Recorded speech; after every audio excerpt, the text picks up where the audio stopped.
Okay, so that brings me to the next question, which is that as a provider, when I see those red flags or even when I feel like somebody's nervous system has been stuck in a loop that they just can't get out of for a long time, and I feel like I need to send them on to somebody else.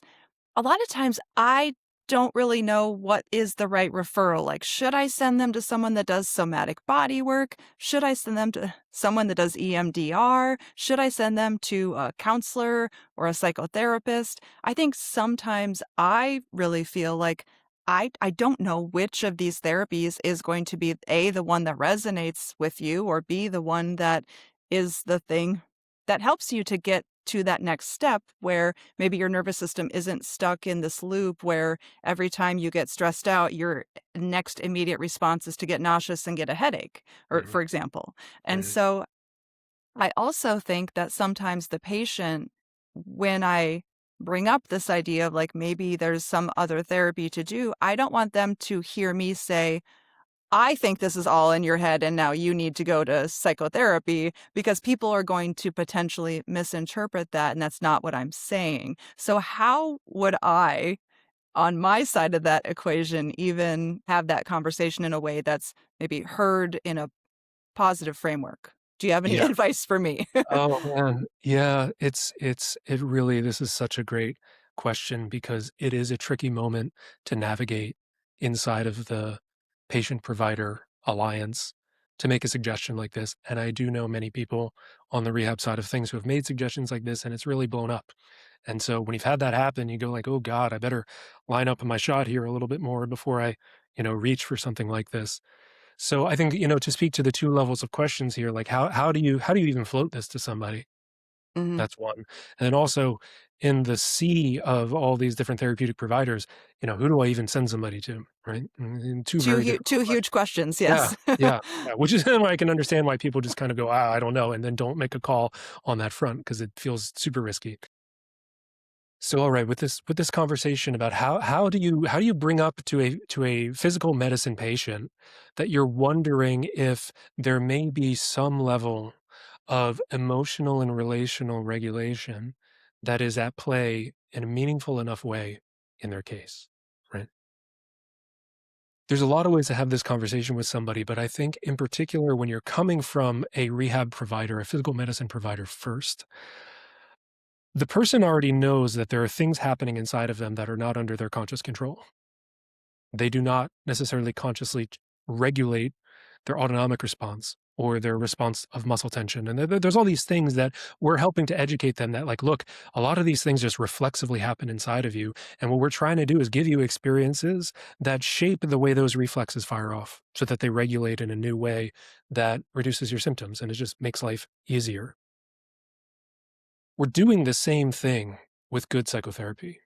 We're trying to address the things that, sure, yes, you are having a conscious experience of, and like your thoughts matter, but also what we're really trying to address are the things that just reflexively happen inside of you that you don't choose.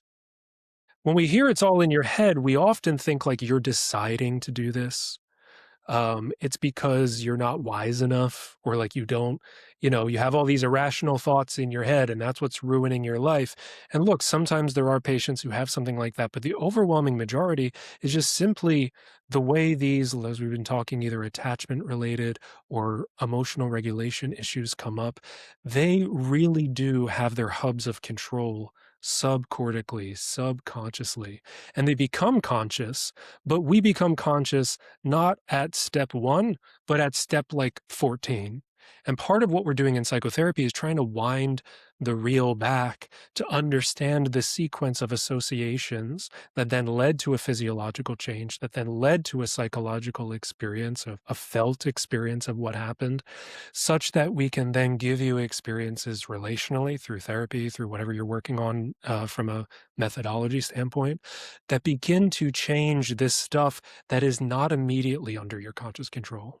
And so sometimes people who are coming from a physical rehab standpoint can kind of grasp that a little bit better. And they will hear that not as you're a crazy person who needs to get psychological help because there's something severely wrong with you, as more of like all these treatments are pointed at the same thing. If the person is interested enough and, potentially nerdy enough, you can share with them some of the literal brain pathways. It's like, look, look, look, this loop runs the same thing as emotional regulation as it does your baroreceptor reflex. They have influence on each other. And so I'm not trying to say that your psychological experience is symbolic and abstract and way over here. I'm trying to say that these reflexive responses to your sense of emotions and relationships might have a play here. And especially if you treat people who have had concussions or accidents or moments where something very intense happened very quickly and changed their life in a dramatic way, that is sometimes a more accessible edge for them to understand what you're recommending versus, go lay on a couch and talk to a stuffy guy in a tweed jacket about your mom. You know what I mean? Yeah, yeah, it's essentially pointing out that there are many different avenues to address kind of the exact same physiology, um, and different people are trained to offer different pieces of that puzzle. Yes, exactly. I think I realize now I didn't answer that second part of your question about like, okay, well, who do you refer people to? And I remember listening to when you had Dr. Antonucci on the pod, he's talking about how if you go see 100 chiropractors, you will see 200 methods of treatment. That there's a lot of art as well as science. Well, if you see 100 psychotherapists, you will see 600 versions. It's Copy. even more differentiated and it's even more artistic and creative and spontaneous in the moment than treatments in chiropractic or functional neurology because of the nature of the work. And so there's something that is really beautiful about that because we can meet people in a really creative way. And there's something also maddening about that because we go, what do we do? What do we do? And I think when we're talking about people who, again, if they're being seen by you as a physical medicine provider, the presumption here is there's some dysregulation in bodily experience that may or may not be clustering with a relational and emotional experience in a significant way. So I would think that my first line of referral would be to people with some sort of body-oriented psychotherapy training. That could be somatic experiencing, which is what I'm particularly trained in and involved with. Um, that can be EMDR, because again, it's a very bodily oriented, reflexive pathway type of treatment that is going to work on the level of linking up information sharing between your subjective felt experience and what you're feeling inside of your body physiologically.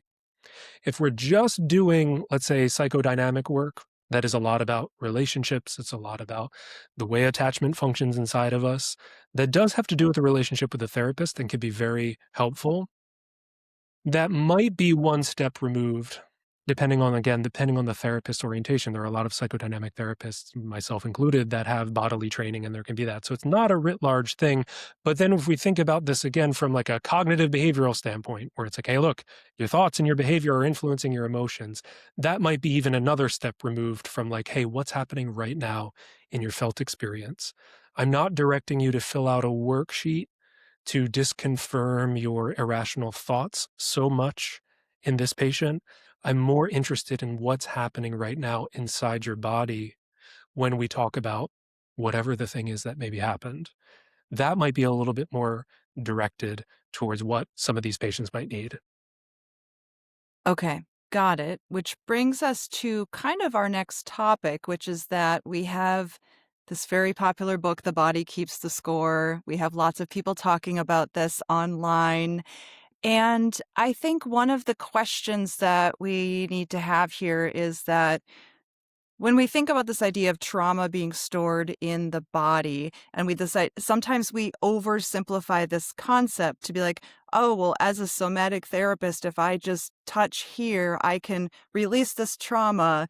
And so, at what point are we over interpreting the person's bodily response versus not really appreciating how the nervous system is actually operating? Yeah. Yeah, this is a huge and important topic because again, the internet and social media has really gone through its body keeps the score era in the last whatever it's been, maybe 6 or 7 years in particular. It's become very, very, very popular. And we have a lot of people because of the nature of somatic therapy. We have a lot of people who are psychotherapists who practice, and we have a lot of people who are not psychotherapists who practice somatic fill in the blank release technique. And this can really get us into hot water a bit. And I'm a little bit sensitive to this because as somebody who started out as a physical medicine practitioner and then has, transitioned and added in psychotherapy to what I do, um, I know what it's like to be on both sides of this set of training. And I've also seen a lot of people who have been harmed by somatic fill in the blank practitioners who kind of poked around with people's trauma.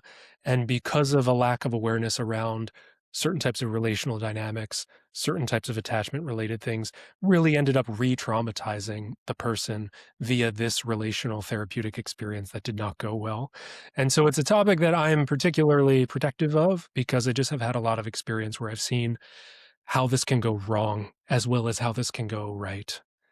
So when we talk about the body keeping the score, what are we talking about? Because there can be these very powerful and meaningful experiences where you go to a yoga class and the instructor asks you to stretch and mobilize your joints in a particular way, and all of a sudden you're flooded with a very intense emotional experience, and afterwards you feel very different.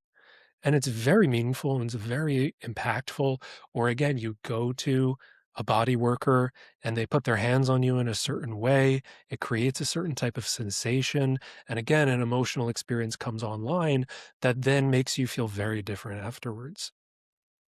So on like an experiential phenomenological level, it can feel very much like, oh, this trauma or this emotional experience was in my tissue, in my body, a particular way. And when we did whatever intervention or activity, it like purged it from my experience and it like jettisoned it out of me. And now I feel better, which is a very understandable conclusion to come to when you just go through that experience. However, it misses how this is really organized inside of the nervous system in a larger hierarchical way. And I think in simplest terms, how we can talk about this is, one of the things you hear a lot about on trauma, trauma social media is that all trauma is stored in the hips, that there's something about the hips that is a magnet for trauma, and that when you've had trauma, it sort of somehow embeds itself in the tissue of your hips and you need to do X, Y, or Z mobilization. This is not true. This is not how this works. Experientially, it can feel that way. And here's the overlap between how it can experientially feel very true, but from a mechanistic standpoint is not actually true. How the trauma may or may not end up in your hips is like this. The body is a really interesting place for our felt experience because it's where we feel and have experience of emotion. We don't experience emotion in the mind, although the mind can generate emotional experience. How do you know you're feeling sad?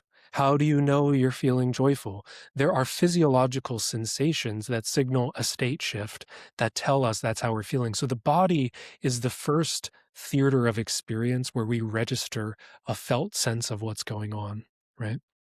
And the body is really interesting where it's the place that we feel things. It's also the thing that we use to not feel things. And the way that we use the body to manage our physiological and emotional experience is often through something like muscle tension. Sometimes when that really helpless feeling that might be associated with my trauma shows up, that can feel very threatening and overwhelming. And my nervous system reflexively, without any of my conscious input, it does not consult me in the process. It just says, whoa, that is too much. We are going to just pull the plug on that. What can we do? And sometimes gripping in your psoas or gripping in your hip muscles is a way of toning that down because now all of a sudden I'm more in touch with my muscle tension as a way of controlling my sense of feeling than I am that helpless or fill in the blank overwhelming negative feeling that might have just popped up a moment ago. So that habitual response can then show up as a muscle guarding tension in your hips. That then when a provider or a yoga teacher, or you have an experience where you go in and you lessen that muscle tension, the feelings, the emotions, and the affects that that muscle tension was guarding against now are able to reach higher levels of consciousness than they were before. And so then it can feel like, oh, when I do something to my hip, I feel my emotions. Therefore, it was trapped in my hip.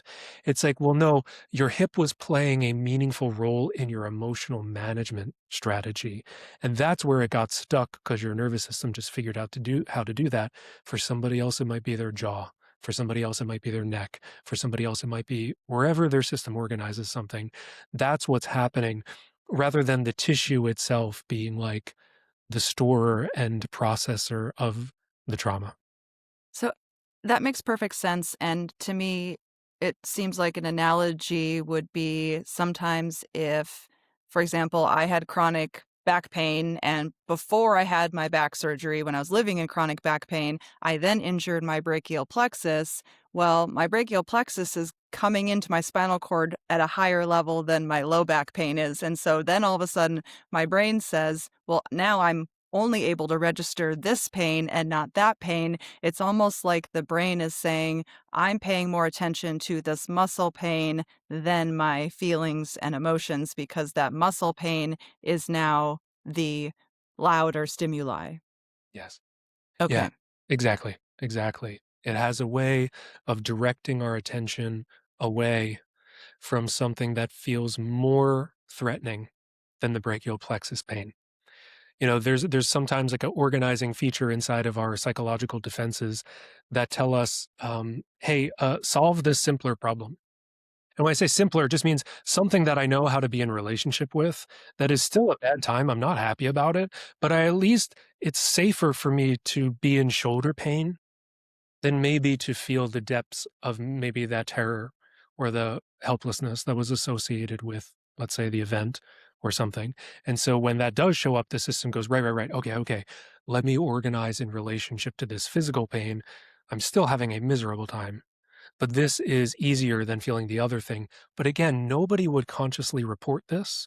This does not happen at the level of consciousness until we go back, slow things down, feel into what is actually happening for you moment to moment at the level of your sensations and emotions with a supportive other, like a therapist that you feel good enough about and trust. That's what then allows the system to be open enough to soften some of these defensive patterns so that then we can learn how to be with what's under that in a way that doesn't feel as threatening, that then allows us to engage with it in a way that regulates it, metabolizes it, and then we have a new relationship to it. That makes perfect sense. Thank you for that explanation. This updated model of what the body keeps the score really means. Thank you for that. Yeah. Yeah, Um, exactly. at this point, should we describe the difference between, because you mentioned affect, emotion, and feelings? Is it worthwhile to talk about the difference between those? Sure. Yeah, I think it's really worth taking some time to talk about what we have neuroscientifically come to understand about emotional life and sequencing that really hasn't made it out into the public very much. We still have some very old ideas about what emotions are. And other than just being technically correct, which is, fine or whatever, and especially if you're an academic person, but for the lay person and the average provider, what is important about understanding this is to just then understand what we're working on. What are we treating, and to help me organize my experience of like, okay, what is happening here, and to just feel more centered in what's going on, because sometimes emotional experiences can just feel very disorienting and overwhelming to people, and then it can be very hard to understand, like, what do I need to do, and what is happening, what's happening to me. And so I think defining these different stages of what produces our subjective, emotional, felt experience of what's happening to us can sometimes just help us feel more grounded and secure in our experience, even if it's still a hard time, right? And so I think if we wind this back as far as we can and just think about like, isn't it kind of crazy that we have feelings, right? Like, we have subjective first person experiences about what happened to us. And nature, in terms of evolutionary biology, doesn't keep things around that is not worth the glucose, meaning not worth the energy to run those circuits. Nature is very, very, very conservative and ruthless when it comes to natural selection and evolving out features inside of us. So just starting from the baseline here, Isn't it wild that nature has maintained inside of us emotions that can feel incredibly uncomfortable and that can make us feel like they derail our lives? And like, what is this about? It's a very And good question. right? And so when we think about what this is about, is we think about what the function of emotion is it's related to getting our needs met in the world. We have systems of, again, affect, which is when we have these spontaneous appraisals about what's happening in the world, whether that's our internal world or the external world. There are events that happen that signal to us about whether things are good for our survival or bad for our survival. So when I feel hungry, something inside goes, "This isn't great for your survival." And then it releases physiological and attentional changes, what we focus on, how we feel, to then help us go get that need met because we've perceived something has changed meaningfully in our internal environment. We've been talking about attachment. There's also that perception of the external environment. Oh man, my caregiver just did this thing that made me feel very rejected by them. That is not good for my survival. Let me do these things. Let me change my physiology in this ways. Here's our callback to how that person learns through their attachment pattern.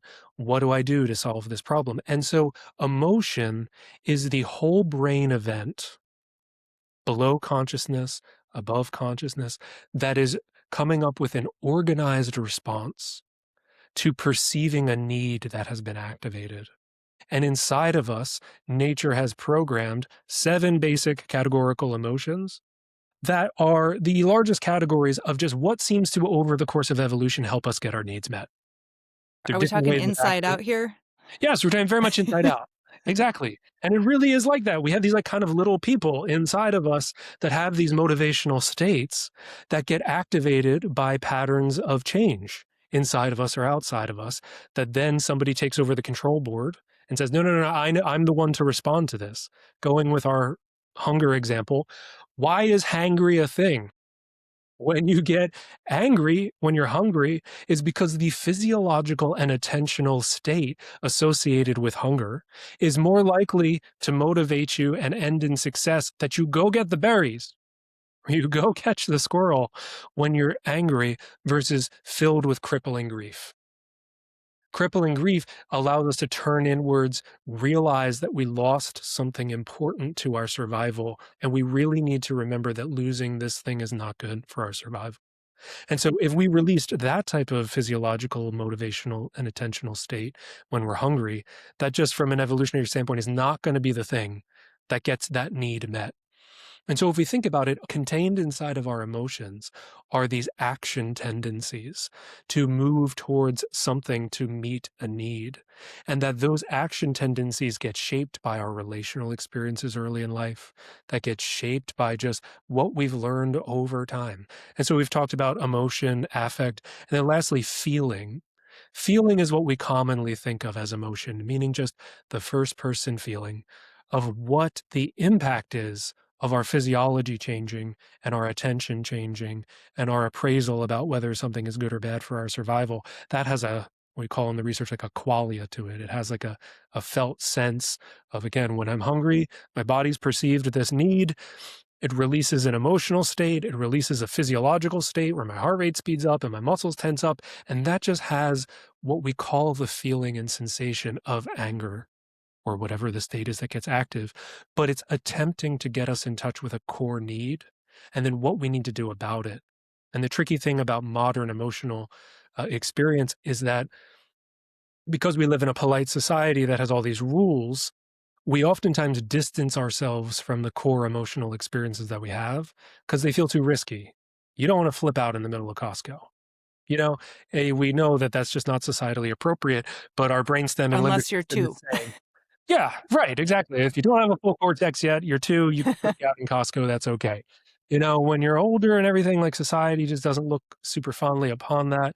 And we've learned all these ways to inhibit and distance ourselves from those core feelings, which is understandable and often sometimes needed. Like we need to have restraint sometimes and then not act on our first impulse. However, if we get completely disconnected from that impulse and those emotional core states, It makes it very hard for us to even know what we need. How do we know? Because if I get really practiced and not really feeling my core feeling, but feeling like a secondary or tertiary feeling on top of the feeling, and I'm really connected to that, but I really don't have any access to what's happening underneath, it just makes it really hard to get my needs met.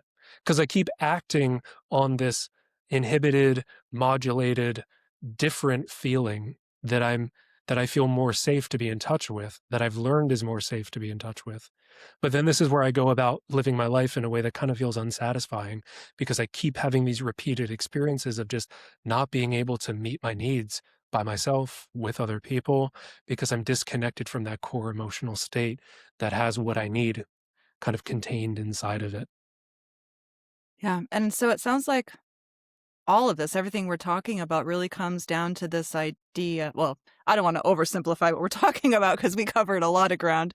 What I want to say is that our unconscious programming really does run the show. And the more we can narrow the gap between our unconscious programming and our consciousness, the more we have an understanding of our tendencies, our behaviors, and how to maybe regulate them in a more intentional way. Yes, exactly. Exactly. It's when we think about emotional regulation and this gap between our immediate unconscious reactions to things and then our conscious experience of that, I think we have to appreciate how, well, first of all, what we've come to learn about the brain is most of our mental and emotional life happens outside of consciousness. We can demonstrate this through fMRI studies. We can demonstrate this through split brain research. There's a lot out there that we kind of can't argue anymore. It used to be a big debate about the unconscious, the nature of the unconscious. Like there for a long time in the 70s, 80s, and so forth, before we got to fMRI studies, it's kind of a spooky concept, right? Like, oh, we have this thing inside of us that processes things and comes to conclusions and has procedures associated with stimuli that we are not in touch with at all, but that we feel a certain impact of. It's kind of, it's a little creepy and it's a little spooky, and it's understandable that we've had feelings about that societally and academically over time. But it's pretty much a done deal now that we understand that the unconscious is real. It's where most of our processing happens, and then the conscious mind, is the last thing to know. But that conscious mind is also the thing that if we slow down and have enough support, we can go back and increase its influence on these downstream circuits. And what I think we have to appreciate is that when we have overwhelming emotional and affective experiences in life, and we all have them at some point in life. And I don't just mean traumatic experiences, but what we are talking about, um, in infancy and young childhood, related to attachment. We all have emotional experiences that at some point overwhelm us because we didn't have enough social support to be with those feelings. And look, there's some element of this that is just normal, and that's a part of being human. That's our lot in life. And some of it has to do with abuse. Some of this, there's a spectrum, but there's a sense of we get overwhelmed and then we develop these ways of keeping those experiences away from our conscious experience. Because when we have those experiences consciously, they made us feel too physiologically overwhelmed. And so then the nervous system goes, right, I can compartmentalize this. I can keep this over here. This is like what we were talking about with the hip tension analogy. If I have this muscle tension, it helps me not be as aware of, let's say, the physical sensations associated with this feeling. Or I have a way of just not feeling the emotions associated with that. Or the other way, I have no connection to my body at all. I feel really dissociated. I have all my mental life, but I don't have a sense of being felt and real. Because at some point in that person's life, it was too much to feel both of those channels at the same time. And so then its adaptive strategy is like, look, we need to separate this in order to survive. And so that increases the gap between what's happening unconsciously and what's happening consciously. And like we said about the definition with emotion having our needs contained inside of it, this is again, it makes it hard for us to know what to act on because we have a part in our appraisal system below consciousness that says, hey, hey, hey, do not continue to send that fill in the blank sensory or affective information further up the chain into awareness. Don't do that. And so it stops its serial processing sometimes at the level of the brainstem, sometimes at the level of the lower limbic system. And then there's this disconnection that then is part of how this system learns to not be overwhelmed by emotions, but then is also kind of at the root of why they come to psychotherapy, is And because also, there's then an encoding that happens within the autonomic nervous system that is a physiological response that may not match what's happening consciously. yes, exactly. Exactly. And so this is where we start to, when enough pressure gets put on the compensation model, it works, it works, it works until it doesn't work. And then people notice what their symptoms are. And like I said, that's why people show up to psychotherapy, is because they're having a change in their life. Well, here, look, when we're talking about that separation, why it's in there is because it worked at a certain period of time in that person's life. It was the adaptive thing to do, to not be aware of the physical sensation, or not be aware of the emotional state, or not be aware of what's happening relationally with a certain level of detail. It actually created stability and favored their survival. The problem is their life and their values and situation has now changed and is now less compatible with that defensive state. But the person doesn't even know that they're continuing to do this thing because it never reaches the level of consciousness without some help. And they go, why am I having such a bad time? I'm noticing X, Y, or Z. And then that's part of our process, is trying to understand where that gap is between where the reflexive procedural responses are coming in, and then when consciousness shows up, and how can we gently bring those two a little bit closer together, but this time bring it closer together with the support of another person. Because when you have the support of another person, the threat of whatever got pushed over there, the brain is going, look, I put that over there for a reason. I didn't want, don't go looking over there. But it's like, hey, but look, you have a relationship here with this experience now, with another person that is looking, that is holding that is with you. And that's a different survival math than when they were likely overwhelmed by that experience and were also profoundly alone with that experience. And so now if we can update the person to let attention come to that emotional experience and all of the other associations in the body with it, but maintain a relationship with a safe enough other, that then changes the brain's predictive coding around what too threatening is versus a little risky but safe enough to engage with. And then that's where the money is in the process. If we can spend time in that space, that's what allows things to eventually reprocess and not be managed in the same way. It lets that information flow and integrate with other higher order processing because it's not being flagged as overwhelming and dangerous. Okay. So I have one last question as we wrap up here.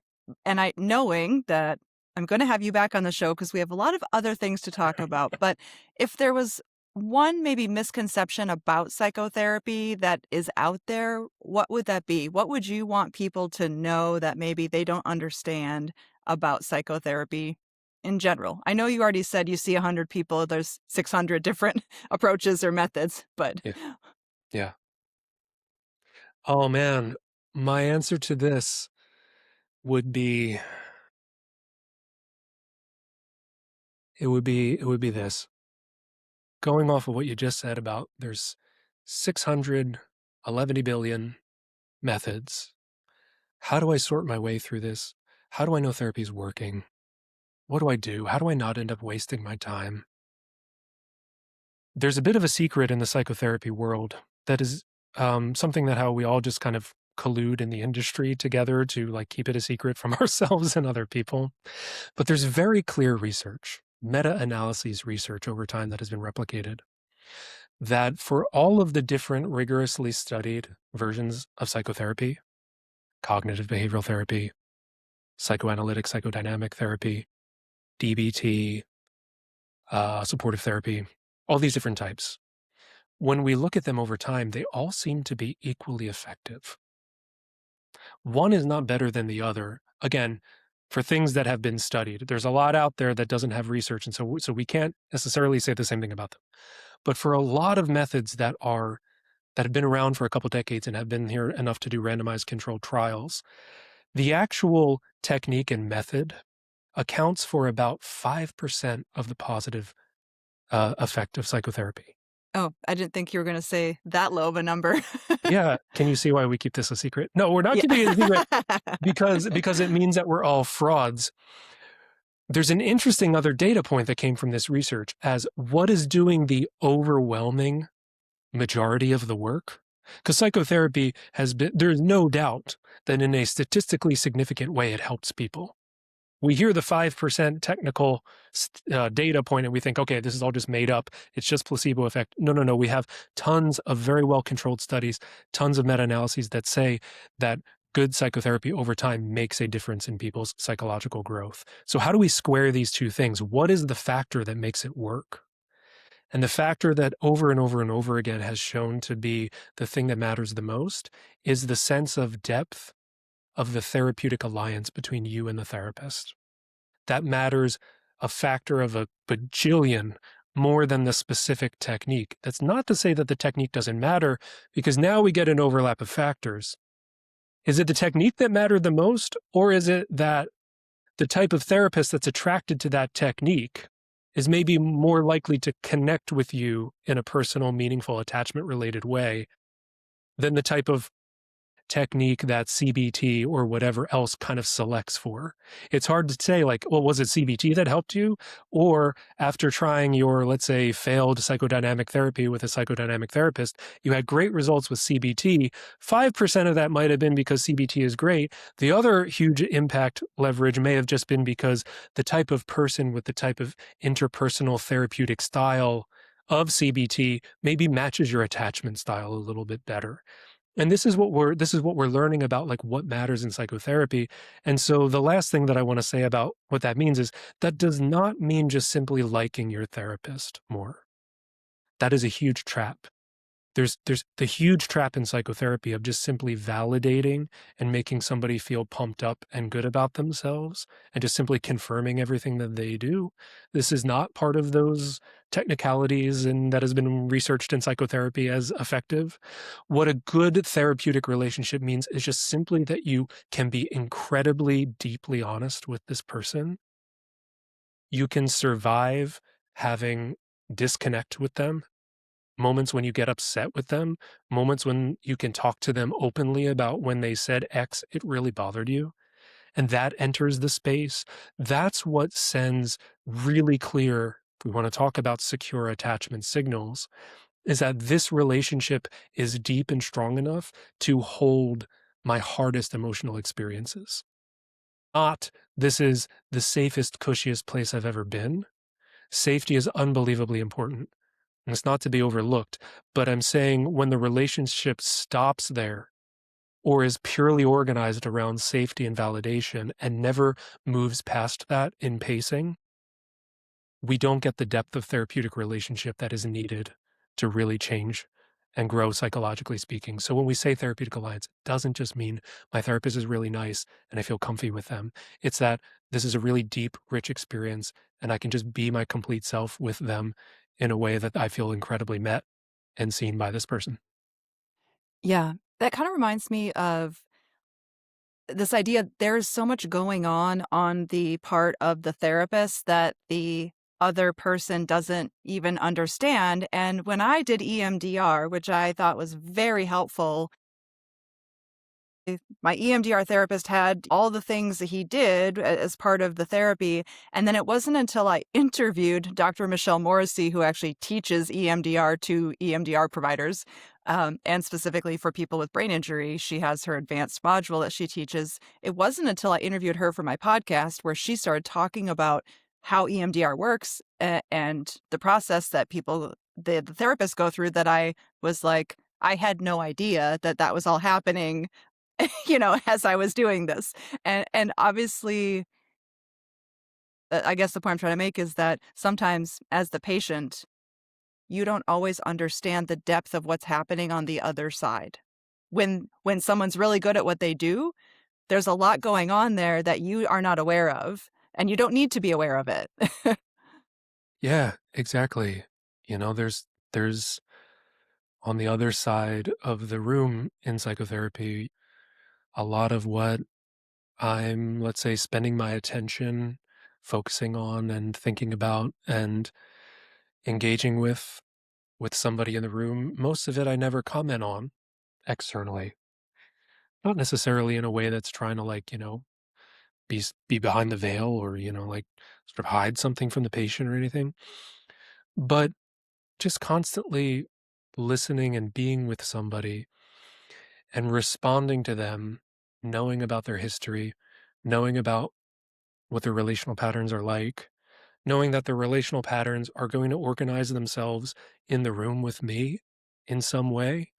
And how can we then have an experience that broadens and is more exploratory and enriching together as these habitual patterns emerge between us? There's a way. Do you talk more? Do you talk less? Does this person need you to step closer? Does this person need more space? Do they experience that space as abandoning? Different people, all of this means very different things. And so it's not just like, oh, when the person says something vulnerable, what you do first is you affirm it. And then you say, it's like, no, no, no, no, no. Like vulnerability, again, tying this back to what we were saying about attachment styles, a moment of vulnerability expressed by an avoidantly attached person is a very different relational moment between you and the therapist than somebody else who's anxiously attached. And therefore, then, as the therapist, to engage with that person's vulnerability, it just means something very different. And so, yeah, we're thinking about that if that's your orientation in therapy. Those are the things that are all happening behind the scenes that may equate to the output of a subtle nod and, yeah, as the intervention. Right. You know what I Yeah, mean? love it. Okay, I love that. All right. Well, what a great place to to end with a subtle nod. Why don't you why don't you let people know where they can find you? Sure. I'm a little hard to find because I'm not on social media very much these days. But you can find me at Matt Tolstoy. I've been most active over the years on Instagram and Threads. You can find me there, stuff that I've written about when it comes to therapy and rehab. My website is just, matttolstoy.com. That has contact information there. I work with people both in person and online on this type of thing. So if this is resonating with you and you feel like um, I could help you out, I'm happy to sort of talk to you about that. And yeah, those are the easiest ways to get in touch. Okay. I will share all of that, and, we're definitely gonna have you back so that we can explore some other things we didn't even get to touch on today. Yeah, there's a lot that we can go in on, and it'd be exciting. I'd love to come back. Perfect. Amazing. All right. Well, thank you for your time. Of course. Thanks so much for having me here. It's always good to see you. You too.